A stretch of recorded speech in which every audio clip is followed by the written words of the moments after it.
നിനക്ക് ഫീസ് അടച്ചാൽ ക്ലാസ്സിൽ കയറാം, ഫീസ് അടയ്ക്കാനുള്ള പണം കണ്ടെത്താൻ വേണമെങ്കിൽ വല്ല മീൻ വിൽക്കാൻ വേണമെങ്കിൽ പോയിക്കോന്ന് പറഞ്ഞു.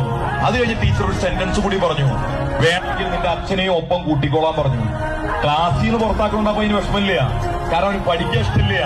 പക്ഷെ സ്വന്തം അച്ഛനെയും കൂടി മീൻ വിൽക്കാൻ കൊണ്ടുപോയിക്കോന്ന് പറഞ്ഞപ്പോ അതാ പാവം അതിന് ഇഷ്ടമായില്ല. ഇരിക്കുന്ന കസേരന്ന് എണീറ്റ് നിന്നിട്ട് ആ കസേര നിലത്തെറിഞ്ഞ് പൊട്ടിച്ചിട്ട് അവൻ പറഞ്ഞു, ടീച്ചറെ എന്റെ അച്ഛനെ വിളിച്ച് മാറ്റി പറയുന്ന ഒരു ദിവസം വരും കണ്ടാന്ന് പറഞ്ഞു. അവൻ തിരിച്ചുപോയി. വർഷങ്ങൾക്ക് ശേഷം ആ ടീച്ചർ അഡ്മിഷൻസ് ആയിരിക്കുമ്പോ സ്കൂൾ നഷ്ടത്തിൽ വന്നപ്പോ സ്കൂൾ വിൽക്കാൻ വേണ്ടി പത്രത്തിലൊരു പരസ്യം ഇട്ടു. അവൻ പറഞ്ഞു, സ്കൂൾ വാങ്ങാൻ വേണ്ടി ഞാൻ റെഡിയാണ് എന്ന് പറഞ്ഞ പയ്യൻ ഫ്ലൈറ്റിൽ തിരിച്ചു വരിക.